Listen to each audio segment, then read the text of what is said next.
Welcome to RPG Book Club, the podcast where we play a little bit of a video game and talk about how it makes us feel. I'm Sam.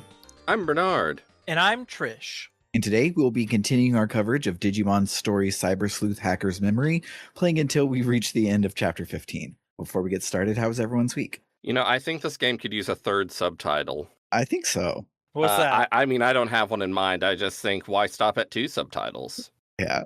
One of my favorite interviews in history really was on Mark Hoppus's podcast. He was interviewing the band Diarrhea Planet, and That's the name of a band. He opens the interview with like, why don't you have 8 guitars? Why only 3? Because they have 3 guitarists and no one else does. And it just that's how he opened it, and I think about it all the time. It cracks me up. Why just Very 3? good. So I played a game on my Nintendo Switch 2. I played Star Fox. Yeah.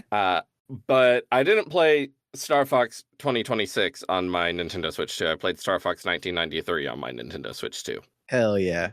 It fucking rules. It's like I believe my review on Backlogged, I think what I put, the wording was, we don't need more than 10 frames per second to have a good time.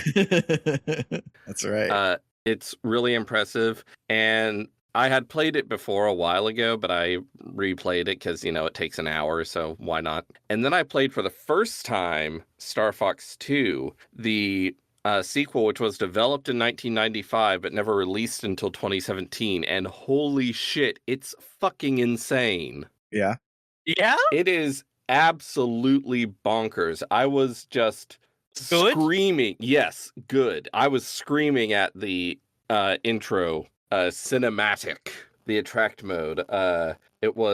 It's crazy. And it's like mechanically deeper and more ambitious than Star Fox 64. It's like this weird strategy game with all these different modes and stuff. Oh, yeah.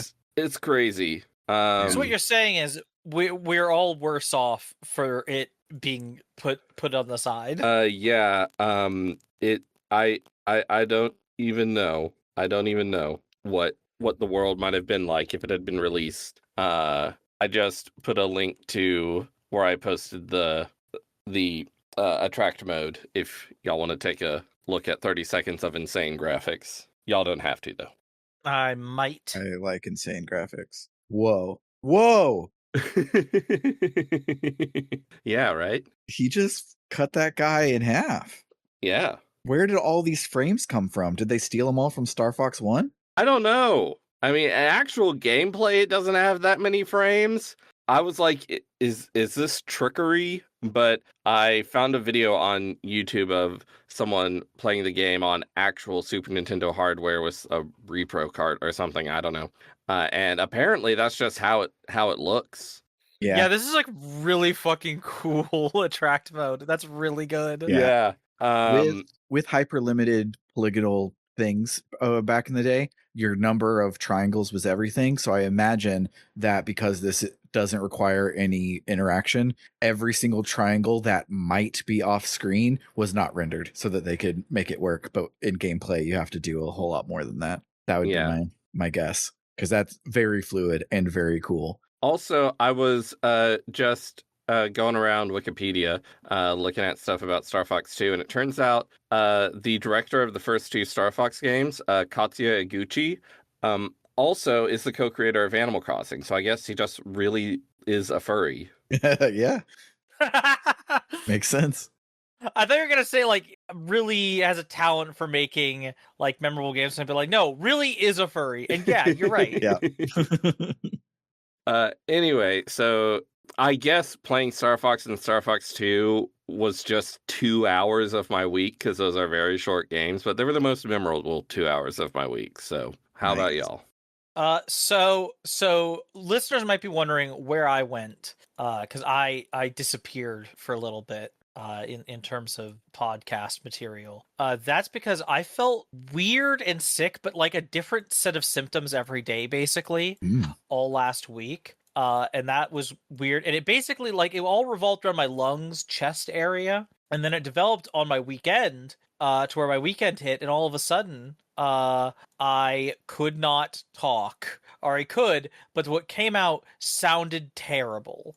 And and it was the kind of terrible where I would say something and I was just immediately like, if I appear on the podcast like this, everyone's gonna be like, what the fuck? And also, like, I was worried, if about my health, like if I talked too much, it would make things even worse. So like I did too much talking on Saturday despite the bad voice, and then Sunday I did no voice calls on Sunday except a very brief one to Sam to make sure Discord situation was working correctly. That was it. But I specifically And asked Trish to not talk during it. I just needed to know if it was yes, working. exactly. You were very nice about it.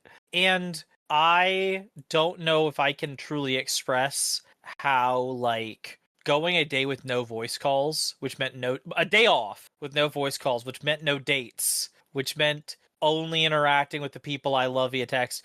Even and you might put out, well, Trish, you brought up before, you live with your wife, you have another partner that you're nesting with, and there are people you live with. You could just hang out with them without talking. Great idea, listener. Except here is the problem. I cannot be in the room with someone I love and not talk. That's just not an option. Yeah. I try, and then I keep wanting to say something. It is truly just how I am wired. And so that was hell. But my voice has, I hope, as you can tell, recovered. I can now talk properly, and otherwise, things are mostly good. We are now, my wife has a surgery coming up that I'm excited and nervous about. I have some interesting work news, but I'm gonna hold it until I know for sure if it's happening or not. And I'm trying to scroll what else. Read some really good books, Yeah. but that's more of a victory lap material. Still been getting it way too into Magic the Gathering. Someone please stop me. No. I had, because I finally gotten a little bit further in my second Persona 5 playthrough with the Rose and Violet mod. It fucking rules.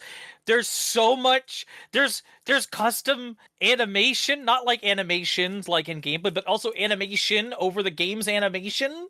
There is so much love and work put in this mod, and my favorite thing isn't even that stuff. It's the stuff of, like, every single dialogue option is new and has been changed, and it makes me so happy because, like, it truly feels like as much as I've loved, the Katone mod was so great, but as much as I love Katone is a very different character from P3's normal protagonist. The mod doesn't do that in terms of stuff like that. And the other girl mods for Personas 4 and 5, you're playing the same character, just them as a girl. The only thing that changes is references to the character's gender. It is very different from comparing that to, this is a completely different character, and every dialogue choice will be different now to account for how different of a character you're playing. So cool. It's so cool. I swear there was something else, and I don't know what it was, and it's gonna eat at me from the inside until I'm dead. So you should go ahead, Sam. So before Sam goes ahead, I do want to note that because, one, Trish was sick, and two, Sam and I were really bad at scheduling a time to do a victory lap, I recorded what might be our stupidest content ever for the What was it? for the victory lap. I'll tell you later, so you don't have to, like, go to the feed and actually listen. But I want to leave it as a mystery for our listeners. So Trish, earlier you said listeners might notice that you took some time off the podcast, except this is the main feed, and you were on the previous main feed episode, because the JRPG canon episode that you don't normally record, but you were going to be a guest on, like, people wouldn't even know that one's not there, and it doesn't come out until next week. So Eagle Eye listeners have no idea that you called out for the last two podcast recordings. So you're saying I told on myself for no reason? For no reason, but you've revealed that you can get sick. How dare I? I can't believe it. All right, all you people out there with your Trish lore bingo cards, update them. Trish can in fact get sick. But so me this week, I did a lot of cool stuff at work. Like I have way too many things on my plate because the timing of everything is just horrible, and I'm not caught up for the fact that we fired half of the development team, so I have twice as much stuff going on. But on 2 of the days, I had some big quote unquote crisis. I picked up the kids and took them to the library. It's not actually a crisis, but it is a thing that derails ADHD. And Yeah. I had 2 of those back to back, and both days I still got done everything I wanted to do, which is just like a personal victory, which rules. But also, I finished 3, like start to finish, on 2 projects, and finished 3 projects this week that were on my big list of things. And so next week I will finish up the 2 other easy ones, and then I'll be back to just having one thing on my plate, which will be wonderful. But other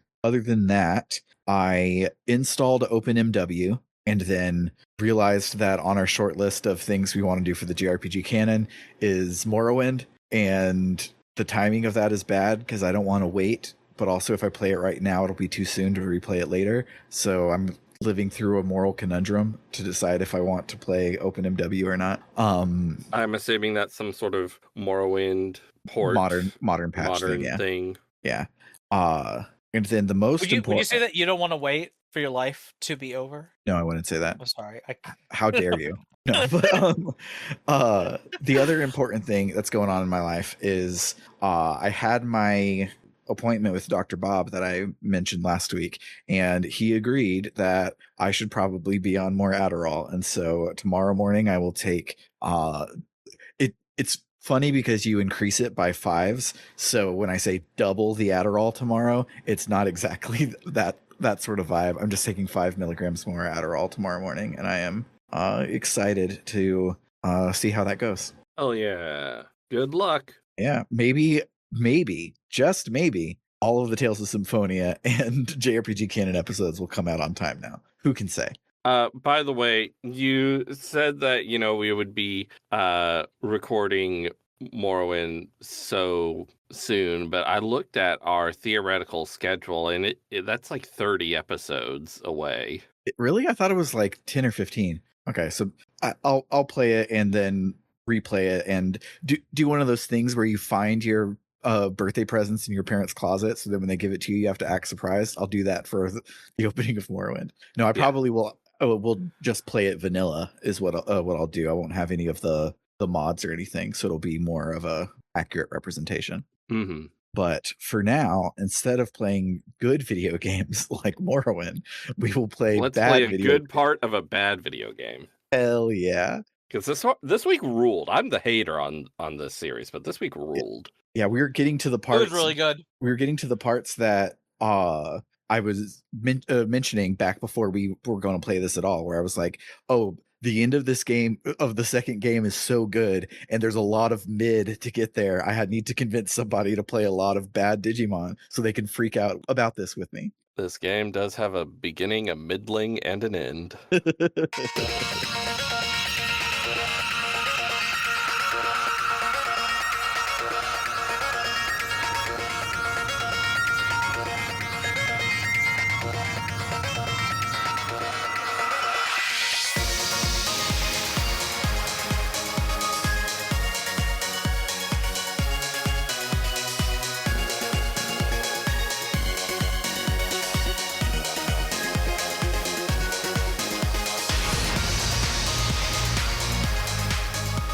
Interior, under 0, day. We see Ryuji being stupid as shit, whining about Chitose, when the octahedron glows ominously red again and says in a loud voice, I am Arcadiamon. I'm going to kill everyone and then myself. Do you agree?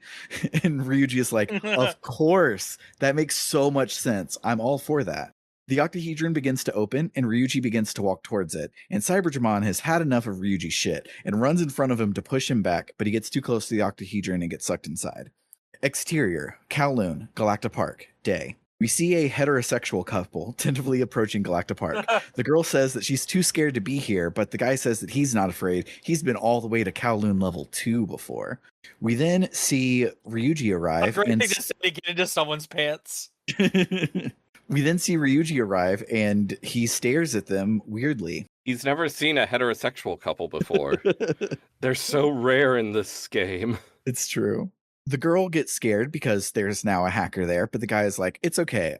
Hackers wanted to attack us out of nowhere. Next to Ryuji, someone's What If Majin Buu absorbed Imperfect Cell Dragon Ball OC materializes. It's so gross looking.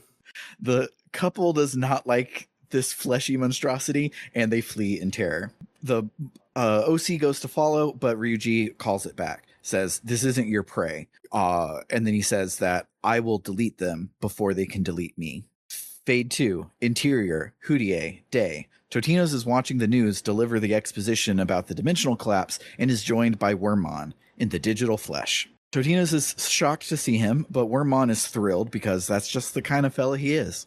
Erica arrives and is already annoyed with Wormmon's obsession with the physical world. She tells Totinos to take Wormmon and go find Ryuji, and she's going to research into Suedo to see what Suedo's whole deal is. But she's not sending Wormmon to help Totinos. She's sending Wormmon to get him out of here so she can focus because he's too distracting. Totinos heads out to look for Ryuji, and when he arrives in Shibuya, he sees Kei going all supervillain with his Digimon and just fucking blasting stuff. Kei says that because of the dimensional collapse, he can be the real Totinos DiGiorno in the physical world too. He sicks his Digimon on Totinos, but then Totinos' Digimon realize in front of him right in time and block the blow and initiate the boss battle sequence. And so, like, I could have taken Kei. I could have beat him. I had type and attribute advantage, and I was doing like 500 damage a turn, and it would have been annoying having to keep myself alive and not a sprite for the whole battle. But if I would have just got like 10 hits on him, I would have beat him. But instead, it's a fake battle. And once the fake battle is over, Kei is gloating about how awesome he is, and Ryuji shows up. Ryuji tells Totinos to stand back while he takes care of this, and sends out his OC Digimon, Arcadiamon. And Arcadiamon deals only 400 damage in the battle, and it counts it as winning. And I was doing more than that each turn. Pissed me off. After the battle, Arcadiamon eats Kei's Digimon and tries to eat Kei, but Totinos stops Ryuji from attacking him, which allows Kei to escape. Ryuji asks why Totinos would do that, and one of the dialogue options implies that Totinos knows who Kei is, which is interesting. But no matter what you say, Ryuji is like, whatever. Tell Erica not to wait for me. I don't want to be her brother anymore, so I can go back to my main quest of killing every hacker in Eden. What a normal thing to say.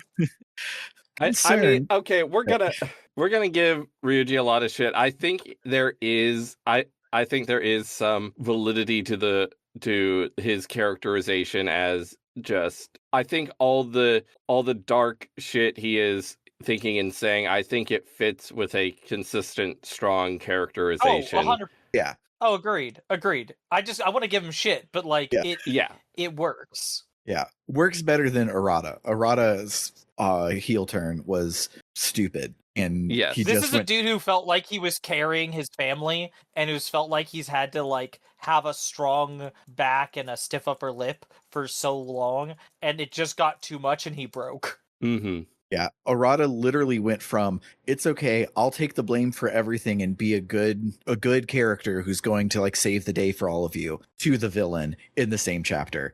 Arata sucks. Ryuji, we keep calling Ryuji the Arata of this game, but Arata is still the Arata of this game. Yeah, Ryuji's a better character now that he is firmly being a bad guy. Mm-hmm. Concerned with Ryuji's quest to kill people, Totinos heads to Erica to tell her all about it. But Erica had already heard everything through Wormmon, who I had forgotten at this point was with us this whole time. Erica tells Totinos to go kick Ryuji's ass so that he doesn't finish his hacker hunt and destroy Eden and Houdier. When Totinos leaves, Wormmon says that Erica needs to talk to Ryuji. Curing Chitose is important, but spoilers, Totina Freshetta has got that on lock. We don't have to worry about Eden syndrome. You need to talk to your brother. Erica says that she had always been afraid of Ryuji saying something like this, and so she was always running from it and doing everything she could to keep him around. But now that it's here, There's no more running, so it's just time to go kick Ryuji's ass. Back in Kowloon, Ryuji and Arcadiamon defeat a hacker in battle, and Arcadiamon eats the other Digimon, which lets it digivolve into a much less cool-looking but assuredly more powerful form. Totino's arrives, but a glare from Ryuji and his spooky aura stops him and Wormmon in their tracks, and then Ryuji leaves. Faye arrives and says that she was worried that Houdier was trying to start a hacker war and is relieved that it's just Ryuji sucking, and Faye says that she'll help us kick his ass. We meet back up in Houdier. 4 hours of gameplay just passed, by the way. There's so many fucking side quests right here for no good reason.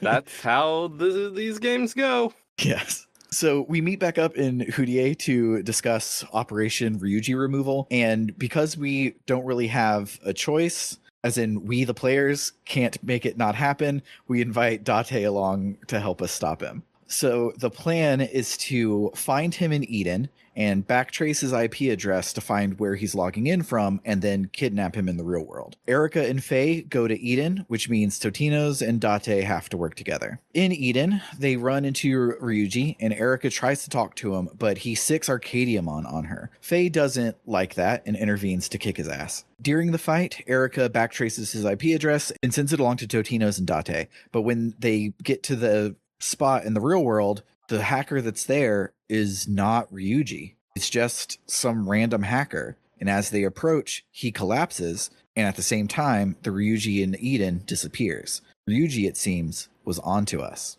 Totino's heads back to Houdier to regroup with Faye and Erica, and it's a good thing he does, because Ryuji is there, saying that he's after Faye because it was her fault that all of those hackers went to Under Zero, so it's her fault that they all got eatered, so it's her fault that Chitose got eatered. He's going to take out Faye, and then take out her boss, Yugo. Erica tells him to stop fighting. She's going to cure Eden syndrome. She just needs a bit more time on it. But Ryuji says that he doesn't need Erica's help. After all, it's all her fault. All of this is her fault. He worked so hard to help her get better, and she selfishly won't get better. And it's so hard on him, always him being the one left behind. None of this would have happened if Erica would just die already. Erica agrees. She says that this is all her fault, and she can't fix it. But she does want to do something for Ryuji to make it easier on him. But Faye says enough with the chit-chat because he's threatened Yuko, so now he must pay, and she sends her Tiger Vespamon after him. But Arcadiamon intercepts the attack and turns the energy into Digivolution energy and becomes a big-ass version of Arcadiamon, blows up Houdier, the building, and levels it to the ground right as Totino's arrives. Ryuji hops on Arcadiamon's back and flies off into the sky. Faye managed to save Erica from the blast and got hurt herself, and then Erica had an episode of her illness, so Totino's took both of them to the hospital. While at the hospital, like a good girlfriend, Yuko, with a K, shows up at the hospital to check on Faye. Yuko apologizes. And we get the gayest scene in the game, in either game, and it is wild to say that, but this is truly the gayest scene so far. Mm-hmm. And it looks at first like it's going to do the anime JRPG thing where it's like a gay moment, but they backpedal like, oh no, it's totally not gay there at the end, because Faye is like, what? Why would you think that we're lesbians? That's totally not it. It's not it at all. And the Yuko is like, that's not quite it, but it's close. I think that's pretty close. Me and Faye are definitely in lesbians together. It's the way they talk and stuff. I'm just like, you do just know you're like, I can never find the right word for it, but she's precious to me. I'm like, it's gay. You're just gay. Oh my gosh. The thing is, Yuko is very oblivious and not aware of being gay is just an option, and Faye is, but Faye is like, I can't let anyone know I'm gay, and it's like, honey, everyone knows you're gay. Yeah. Yuko apologizes to Totino's for being unable to stop Rie in Under Zero, and because of that, Ryuji went on a rampage. She tells Totino's that she was Yugo with a G all along, the leader of the Zaxxons. She also says that now she's acting president of Kamishiro, and so she has ensured that Erica will get her treatment in perpetuity. She asks Totino's to let her and Totina and Nokia and everybody take care of Rie Kishibe, who's still doing an evil somewhere, and Totino should just take care of Erica and stop Ryuji. Erica is currently still unconscious from her episode, partly because she like skipped out on treatment recently, and partly because her brother attacked her with the power of an ultimate level Digimon at point blank range, and that was kind of a shock. Totino's swears to find Ryuji, and Wormmon agrees that this is what Erica would want him to do. All we need is a place to hang out, and Erica's hospital room is as good a place as any, as long as we go get a PC to do our hacking on. So Totino's heads to Nakano Broadway to get a PC, and as he's walking there, he passes in front of the destroyed facade of Houdier, and while he's looking at it, he sees a weird glitch in the digital wave that looks exactly like Erica. And then when he gets to Nakano and picks up the laptop, another glitch resembling Erica flickers in front of him again. But Erica is in the hospital, unconscious. Just to be sure, Totino's calls Wormmon, who's like, yeah, Erica is right here, unconscious. So something weird's going on there. Totino's returns to Erica's hospital room where she's finally awake. Totino's and Wormmon tell her what happened after Ryuji attacked her, and Erica says that they should hurry. Ryuji doesn't have much time left. It's obvious that Arcadiamon is controlling him somehow, and if they don't hurry, he might not be able to return to normal. But Ryuji won't listen to anyone, so the only way that Erica can think of to get through to him is to bring back Chitose. She's been working through Suedo's writings, and he had told her, I skipped over it in the scene a couple weeks ago, but he had told her that there was a clue to solving Eden syndrome in his writings. So she's been poring over them to try and figure it out. And she knows that she can save Chitose if she tries hard enough. Totino's then asks her if anything weird happened while she was sleeping, and Erica's like, no, I just was dreaming. I was dreaming that you and I were hanging out together, but I don't remember anything else. So Totino's sets up shop in Erica's hospital room and does approximately 6 cases back to back that are not important and only fill in the smallest little plot holes from the first game. It's like how, because at the end of Kingdom Hearts 1, Mickey is in his classic outfit, but for the rest of the games, he has Tetsuya Nomura clothes. So in 0.2, A Fragmentary Passage, they spend a whole thing explaining that Mickey's shirt got damaged in a fight, and that's why he wasn't wearing one in Kingdom Hearts, when I don't think anyone ever realized it nor cared. That wasn't really a plot hole. You didn't have to do all of this to fill it in. We get 6 of those back to back. I mean, I think most of Kingdom Hearts is unnecessary plot explanations. It's true. So our 6 quests deal with Nokia, Arata, the Occult Club, Jimmykin, Ulforce, Vidramon, and Craniamon, and what they were all doing during the Royal Knight quest. The Occult Club sure keeps showing up. There's a fun quest. The most fun I've ever had with them as a group, I think, was in the Exorcist one. Mm-hmm. Like that was decently good. That's the most I can say about it. I thought that was okay. I thought there's also. I thought that the Exorcist one was cool because they gave Lily a custom outfit because she was in her school uniform. That in the first game she was only in her maid uniform, but she still is holding her purse in a way that no other NPC gets to. So I thought that was neat. Of all of the characters that needed bespoke graphical assets, surely it was Lily and not the 10 children who all look exactly the same in one of the other cutscenes or other side quests. Oh my gosh, yeah, there's a side quest that I'm sure we're not going to talk about, but it has to do with 10 children. But the problem is there is exactly 1 character model for a boy child and 1 character model for a girl child. So all these children look exactly the same, just with different color palettes, and it's so weird. It's so weird. Eventually, Erica finds a trace of Ryuji. He's fighting some hackers in Eden, and his enemy that he's fighting is most likely Kay. And a place where 2 people are fighting, the only place Totino's can think of is the Demon's Den, so he heads there, which is a direct quote from the text box, which is very funny. Yeah, why not? I guess people could fight there. When he arrives at the Demon's Den, the place has been ransacked. And talking to the hackers that are there, they say that Ryuji and Kay were in a fight. And as Kay was losing, he started acting super strange, then cut open a back door and bolted to be able to get away from Ryuji. Wormmon locates that back door, and we head through it to find Kay nursing his wounds in a JRPG no space.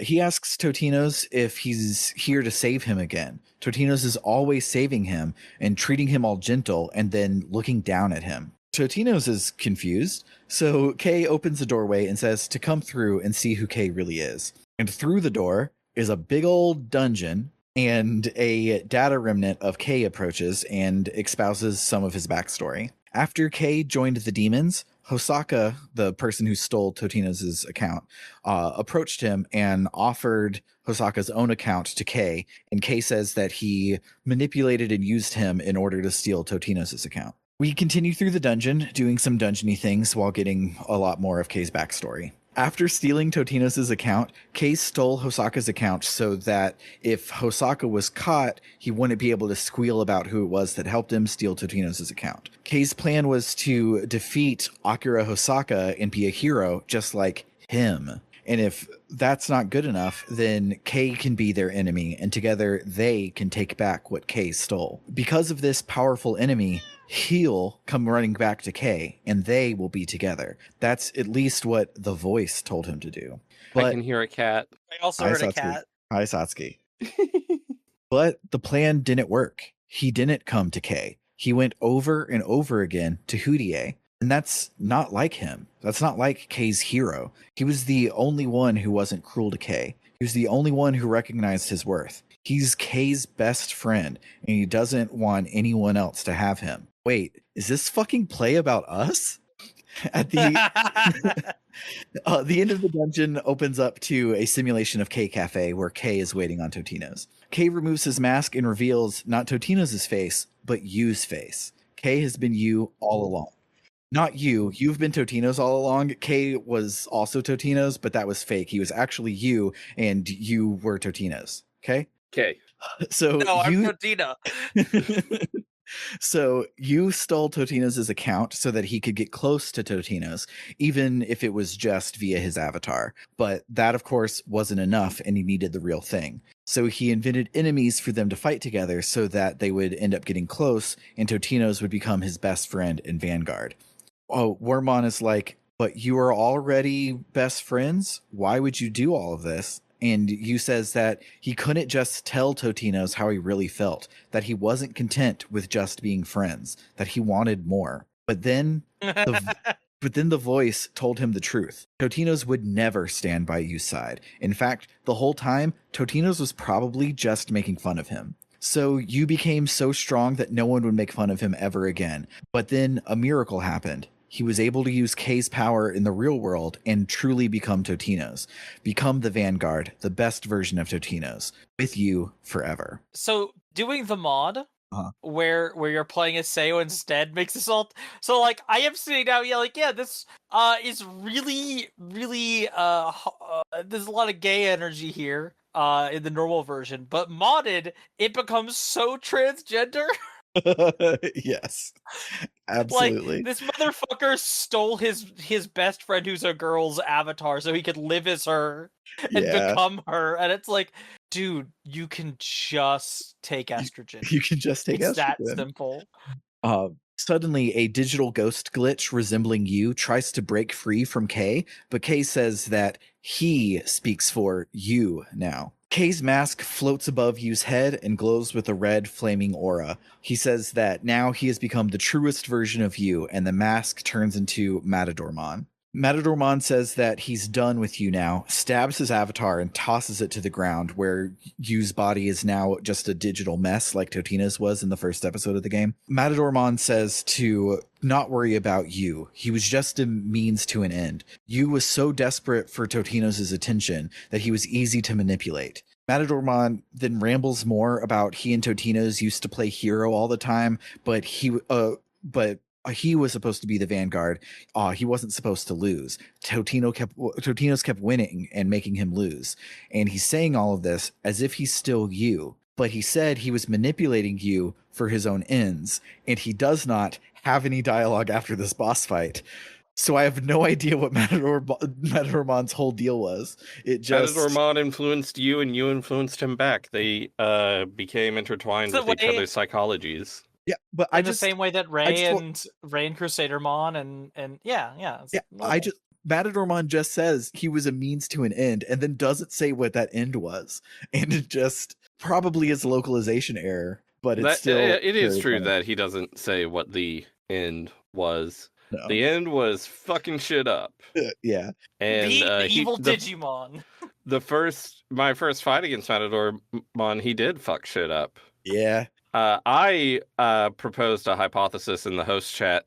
Perhaps the Matadormon fight in this being fucking insane is a reference to the Matador fight in Shin Megami Tensei 3 being famously fucking insane. Which So could very well be a thing. This game is filled with SMT references. Yeah. So funny thing. The reason why this fight, I'm the only one of us that did not have a super hard time with this, and it's for a very funny reason. Early in the game, I realized I ended up stumbling into spent almost all of my money near the start of the game on doing the top cost development at the farm, and I got 3 Chrome Digizoid, which you then sell for a fuck ton of money. And then I use that money to buy the things that you put on the farm to make it so the development is better. And so I have been doing 10,000 yen development on repeat this entire game.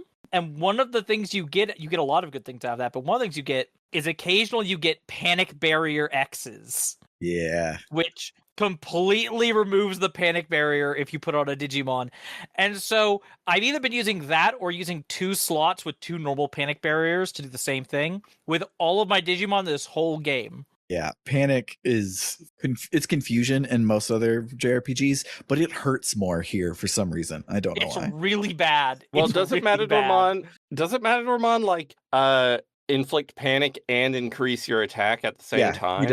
He does the Pokemon move swagger. Yeah. But it is rough. After I fought Matadormon the first time and lost, I looked at all the Digimon that I had available to me. I did not have any that affected status effects and stuff with their special ability. And I just had 2 regular panic barriers. So I did equip those regular panic barriers and shuffled things around and believed in myself and sat through that cutscene a second time.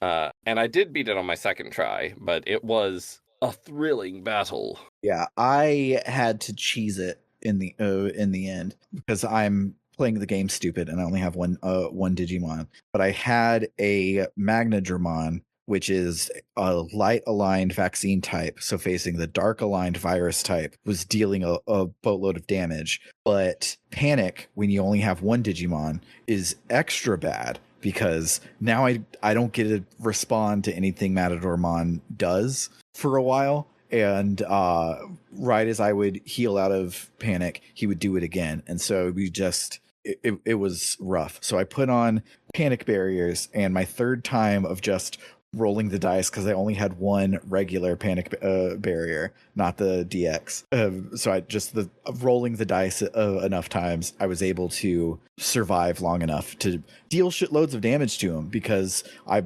was way stronger than him. I just didn't get a chance to fight. So I just kept trying until the dice were on my side.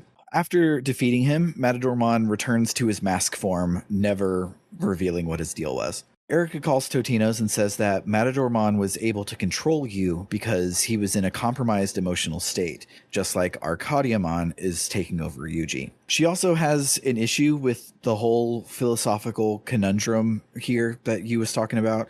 You went on and on about being the best version of Totino's and the you that he wanted Totino's to be, and the you that he felt that he was, and the Totino's that he remembered.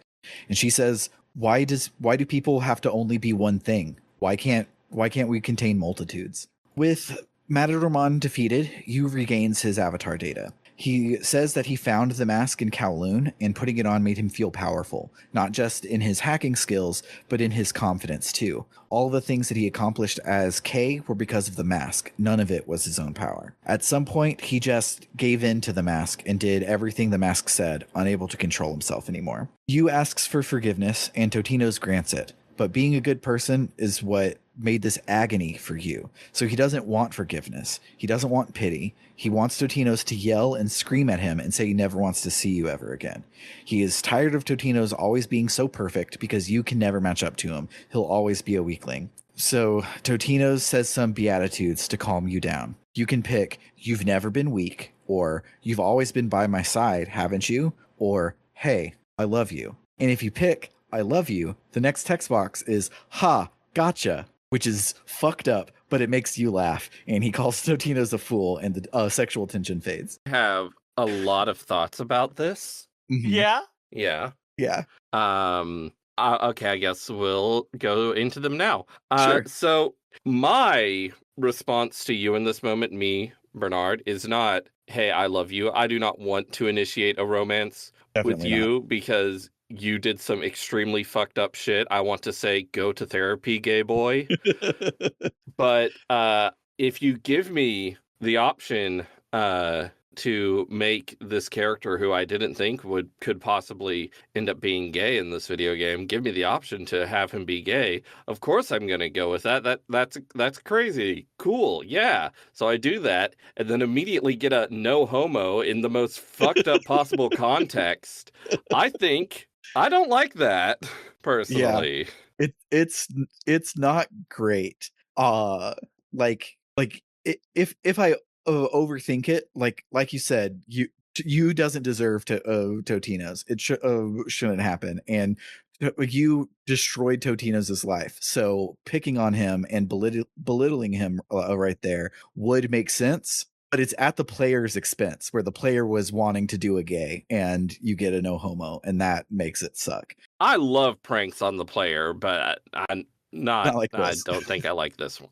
It was very weird for me because again, I'm playing as Totina, not Totino. And so when I looked at those options, I looked at that one, I was like, listen, I have a forgiving heart. I love you, dude. Get some therapy. And it was like in a truly platonic way that I selected this option.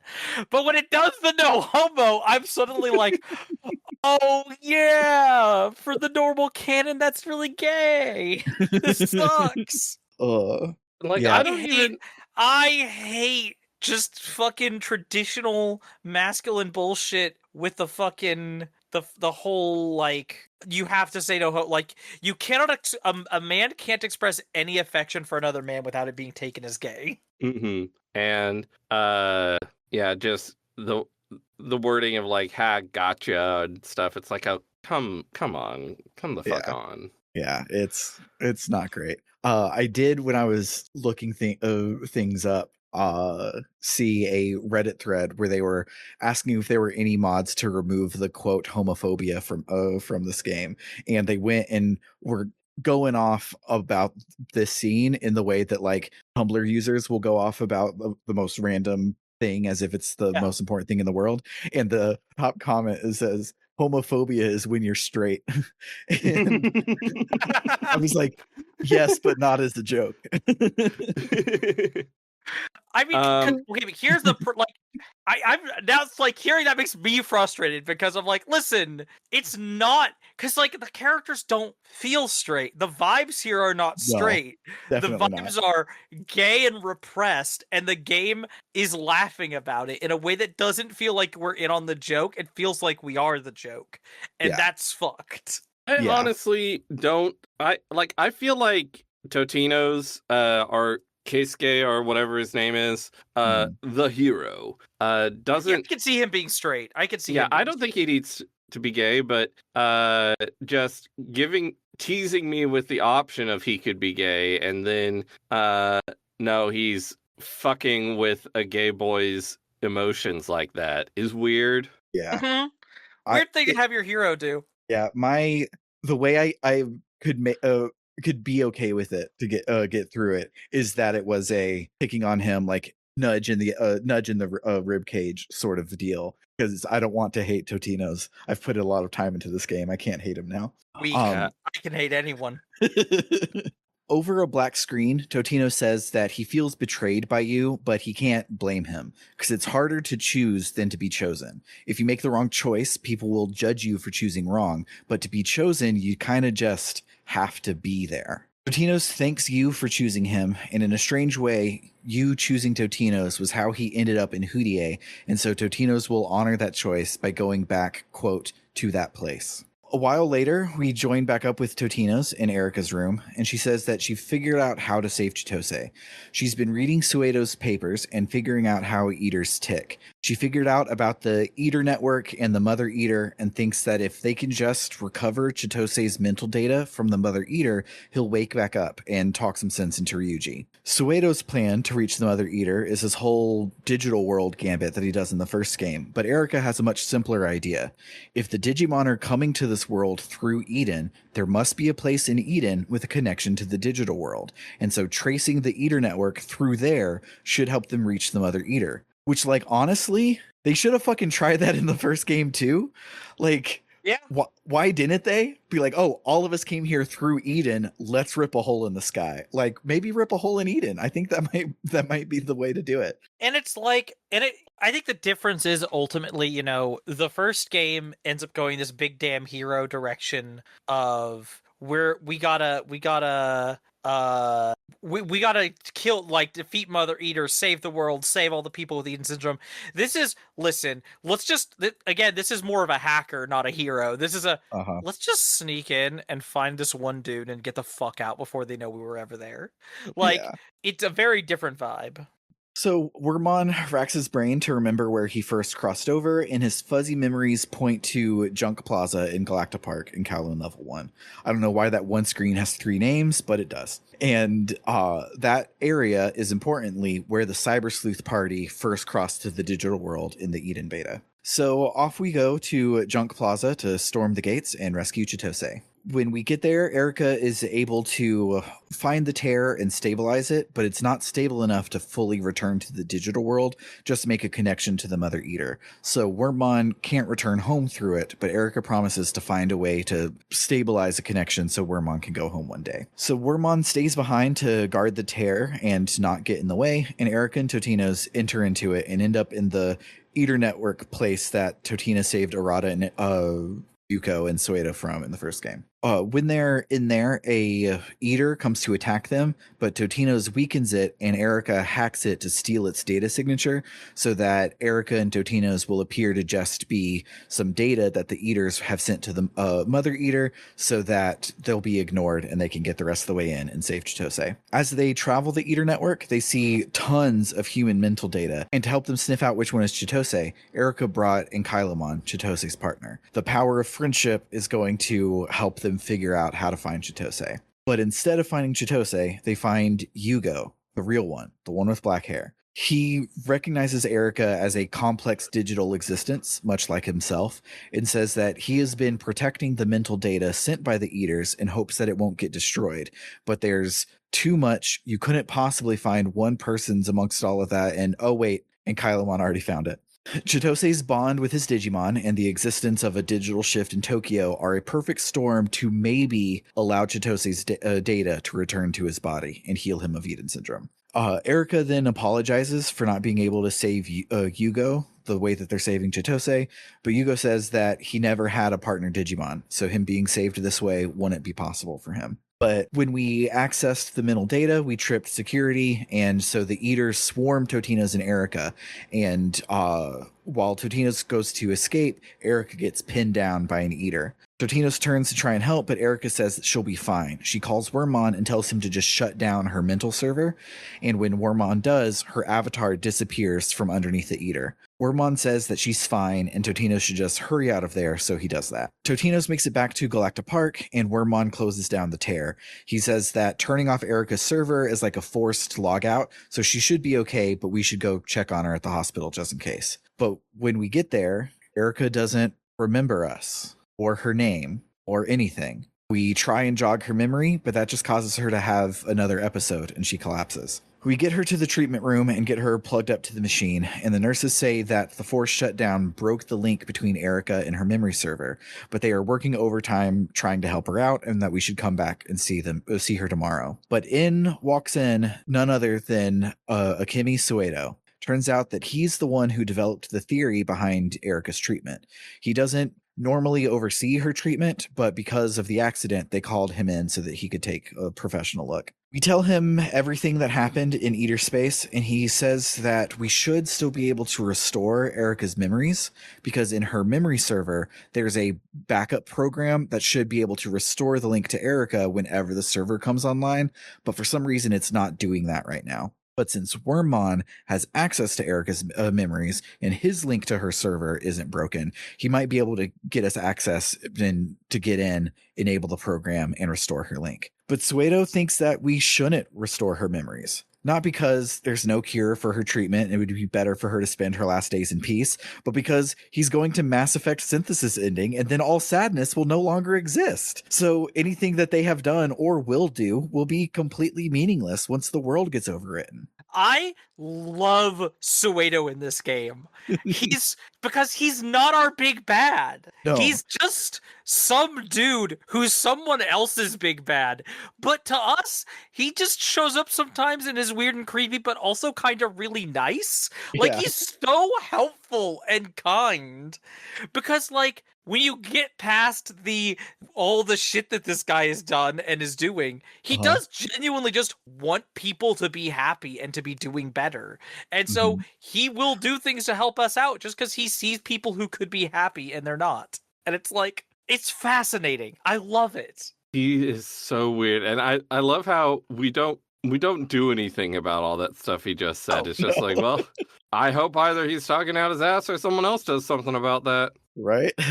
So Totino's and Wormmon ignore what Suedo says and say that Erica would want them to save her anyways, so that we can save Ryuji, restore Hudie, and save our little corner of the world. Suedo thinks that Suedo there's does stink.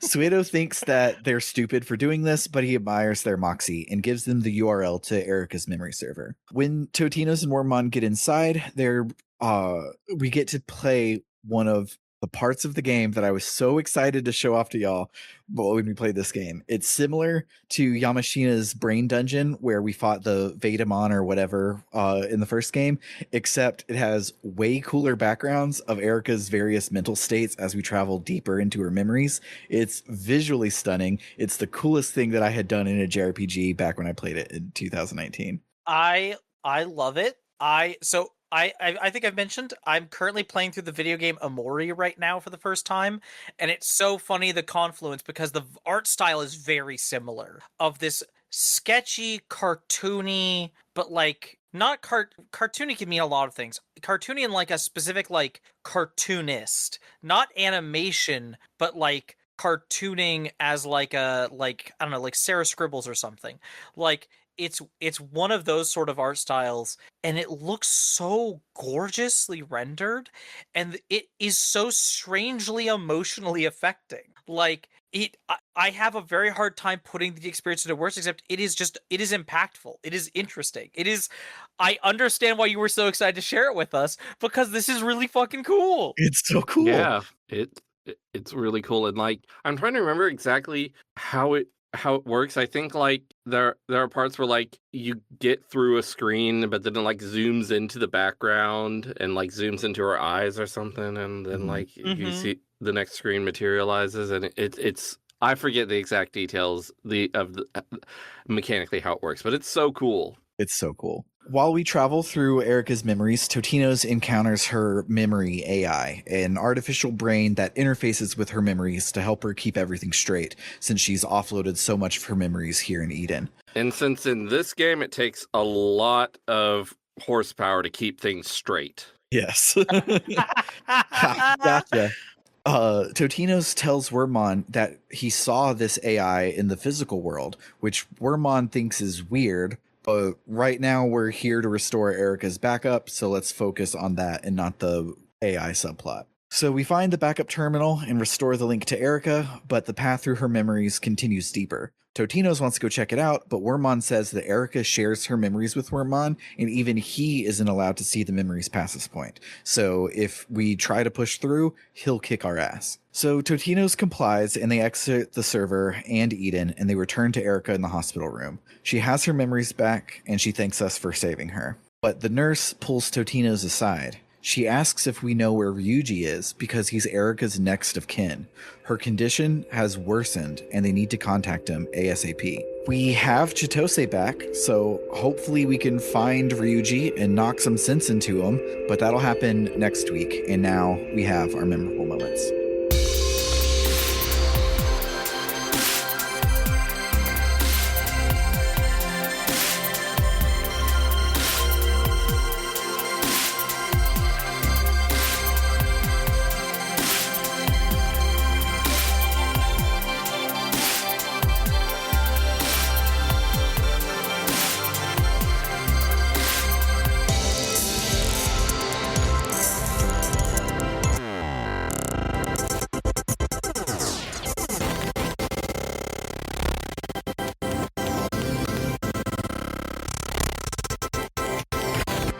I'm trying to think of memorable moments that aren't main story stuff because I was very minimal on the side stuff for a bit. I did then go back because there's a point when you go. I think it's the mother, not because you lose your hackers area. And there's that's kind of a point of no return point according to the guide and for some stuff. And I was like, well, I'm gonna go do all the side quests at that point. But then I haven't done all the side quests since. So I'm probably missing some things on the side there. Shugamundo, I don't know. The main story stuff is really fun. I do, aside from the no homo part, I do really like the. I don't even feel like I want to be like, I called the U being K thing, because I feel like that was just so goddamn obvious. There are like 4 characters in this game. Yeah, exactly. What is K going to be Matayoshi? I appreciate this time at least that there are several characters immediately being like, when it's like, oh, we're gonna work with Date, and especially Faye's just like, fuck you, no, I don't want to work with a cop. Faye has quickly jumped up to one of my favorite characters. I adore her. This game is proof that video games are not made by one person, they're made by a bunch of people, because every person who wrote for Faye is like, why are we making these characters talk to cops? And every person who writes the side quest is like, I wonder if I could get away with Totino's giving Matayoshi a blowjob in this scene. Yeah, I mean, my favorite scene, I wanna joke and say it's the Faye and Yuko scene because I do absolutely adore it, but no, the whole bit with the memories and the that's just really fantastic. You can take Nokia with you on those side quests where you trash another hacker's territory, and that's really fun. Oh yeah. It's good to have Omnimon, but also like I just like having Nokia there and getting Nokia social link. Yeah. Oh, actually, there's a whole side quest where I think it might be a required side quest. It might be. There were a bunch of those this week. Yeah. It's hard to remember which is which. There's a required side quest where one of the hackers who works for Nokia is crushing. I think we saw this guy last game. The guy is crushing on her really hard. It's her. It's the other one. In the first game, we help one of the guys that has a crush on Nokia, and in this game, we help the other one because, of course, both of her right-hand men have a crush on her. Who wouldn't? Yeah, and it's a little scene. It's a little thing of like, oh, it's like you help him like forge a better connection with his Digimon, and the process it feels like if there's like his Digimon is extremely jealous and does not want him to date anyone. Like this Digimon is state to claim on him, which I think is great. But no, like I appreciate that we can have that whole thing, and there is no vibe of like Nokia really likes him back. There is, I think I didn't bring this up last week, but there's a random bit as part of the silly dialogue around Nokia's pretending to be a evil villain for a little bit, which was so good. Where she calls herself a thespian, and then Agumon or Gabumon is like, "What? But I thought you liked boys." Yeah. This game I was like, I don't know where you got that idea. There's no evidence of this. This game is, well, in Agumon and Gabumon are stupid, and in the first game, Nokia did protest too much by saying that Arata was hot, so they probably didn't catch on that she was she was hiding her lesbianism and thought that she was serious, because I don't believe that she was serious liking Arata because he's Arata. Also, she couldn't stand him. Yeah. Oh gosh. Speaking of other weird required quests, there's a whole quest where you find Jimmykin and he's in his work Sona, and then you help him out of his work Sona, and you gotta help. Like he's like, "Oh, I lost my Eden account. I'm sad." And Yeah. it's a whole thing. It's so weird. I don't like it. I don't liked hate it. it. I like Jimmikin now. Yeah. Uh, He is a loser. He is a huge loser. Yeah, I liked it because we didn't restore him to anything. Yeah. He just was like, "Oh, I think being a hacker is actually stupid, and it was in the way of my music, and music is my real passion, and that's what I'm going to do." And I liked that quest. So I think I can hardly believe I'm saying this. I think this game did some interesting stuff thematically. Because at the beginning of the game, Totino's has this monologue about how he always felt like a nobody and he wanted to be the hero and not just an NPC. He doesn't say NPC because the game wasn't made today. Yeah. That term existed back then, but not in the same way. No. But then now we have you saying similar things, but in his eyes, Totino's has been a hero all This whole along. I think time. that's cool because I really like that whole thing. It's really interesting. I have had like experiences where I realize my perception of myself and other people's perception of myself just don't align in ways like that. I think it's really neat.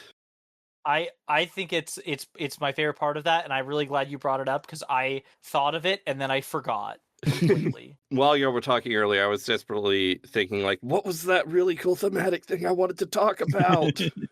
Luckily, I remembered. Yeah. I should take notes.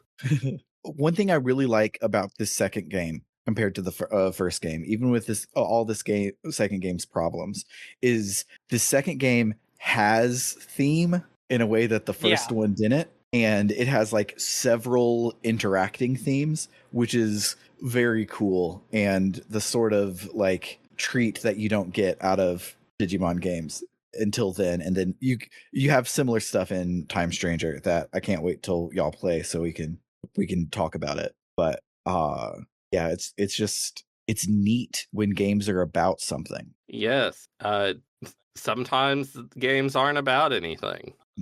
But yeah, I like when games have themes. But no, actually, it's not fine. That's not games. Be about things. God damn it. Have themes. Yeah.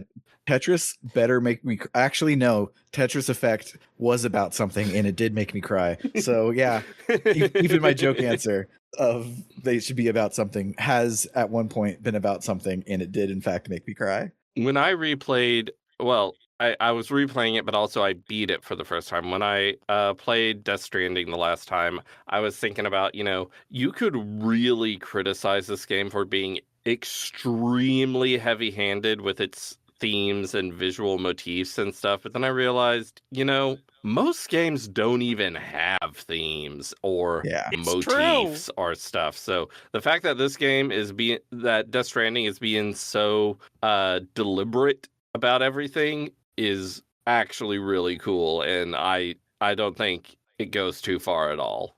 This game is not as good as Death Stranding, but it's still pretty cool. Yeah. And next week we finish the game, which is exciting because holy shit. Like I had said, the ending of this game is my favorite thing, and we get 3 more chapters after the really cool thing that happened this week. So I'm very stoked for. And then I never have to play Digimon Story Cyber Sleuth again. Never do. I do intend to play Time Stranger at some point, but I probably will take a break. Yeah, I don't blame you. Yeah, I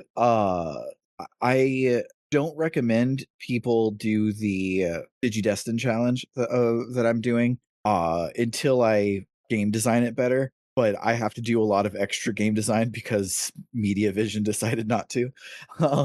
And because of the uneven difficulty curve, I I'm just waltzing through the end of the game right now, even with just one Digimon, and it's not challenging anymore. There was a lot of parts that were challenging, but now that I'm at the end game and I can have a mega and everything, I'm just kicking ass and taking names. And so if you have been listening and you're like, Sam's not crazy, Bernard is crazy for saying Sam is crazy, I'm going to do this. Hold off. I have thoughts, and I will probably write up a better version of the rules and share it when we're all done with this. I just think trying to make this game mechanically interesting is a fool's errand.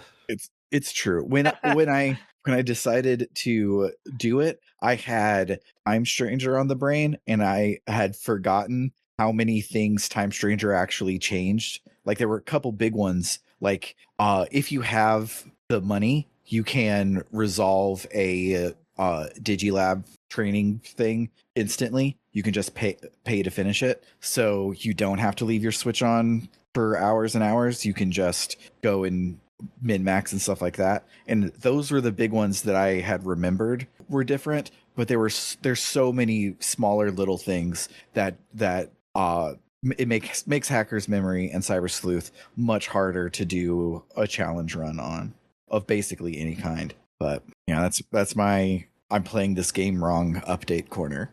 Do y'all have anything else to bring up? I'm just excited to hear what we're going to play next. Yeah, because if next week is the last one of this game, that means that it's 2 weeks until our next game. So Bernard, what 2 games are we choosing from this time? Oh, I get to say.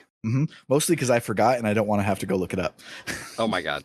So, after playing all these fucking duologies, and especially after playing a duology that is, it has really good shit in it, but is kind of mid for a lot of it, we wanted to play something both short and great. So, our next vote is between Kodelka or Panzer Dragoon Saga. Hell yeah. I am excited for all of you to not vote for Panzer Dragoon Saga again. I think if I had my druthers, we would play Panzer Dragoon Saga here. I'm fine with either, but I do think it would be pretty funny if we just had Panzer Dragoon Saga in a vote every year and it just kept losing. That would be very funny. But should we say a little bit about each game? Yeah, so Kudelka is the katakana says Kudelka, the English says Kodelka, the Czech says Kodelka. I'm going to say it different a million times. Yeah, I looked at it and I thought it was it sort of looks like just a Japanese word, Romanized, so I thought that's what it was, but no, it's just a Czech name. That the main character has. Apparently, it is pronounced Kodelka, but the katakana definitely says Kudelka. But it is the game that the Shadow Hearts developers made that made them decide to make Shadow Hearts. Is the elevator pitch that I can give you for it. It's also the only PS1 game with 5 discs. Oh, does it have 5 discs? Yeah. Also, actually, I'm pretty sure Tokimeki Memorial 2 has more than that, actually. Oh yeah, Tokimeki Memorial 2 has a boatload. Kodelka is the only PS1 game with 5 discs that I've held in my hand. Tokimeki Memorial 2 does have 5 CDs according to Wikipedia, so tied with Kodelka. Yeah. This person on Reddit says Kodelka is 4 discs long. Oh, it might be it might have a bonus CD or something in it, and so on the back of the box it said 5 discs. Yeah, like the Lunar games on PS1, I believe, were like the first one was 2 discs, but it also had a 3rd secret disc. But yeah, Kodelka's like 15 hours long and 4 discs. What the heck? I love that. Panzer Dragoon Saga similarly is like 15 hours long, and I believe it has 4 discs. I know almost nothing about either of these games, and that's exciting. I know enough about both of them that they've been on my backlog for a very long time. Especially we were on tour and we were stopping at this person's house to like kill some time before our show, and they had a copy of Kodelka just like sitting around, and they said that they thought it was maybe their roommates, but they weren't certain, and they didn't have a PS1. And I kind of felt like I should have stolen it, but I didn't. And that's the Don't most steal. interaction with Kodelka that I've ever had. I came home and put it on our. It used to be an Excel sheet. Now it's just a Discord channel where we keep ideas of games that we should play. Because I was like, this looked cool, and it was in my grasp. And then Panzer Dragoon Saga, I've met Maddie Grace, so I'm excited to play this game. Panzer Dragoon Saga, you have not seen or held in your hand because it's No. one of the most expensive video games in the world. Yeah. So thank you for supporting us on www.rpgbook.club so we can legally acquire all of us a Sega Saturn with a 3D analog control stick and a copy of Panzer Dragoon Saga, because that's definitely what's happening here.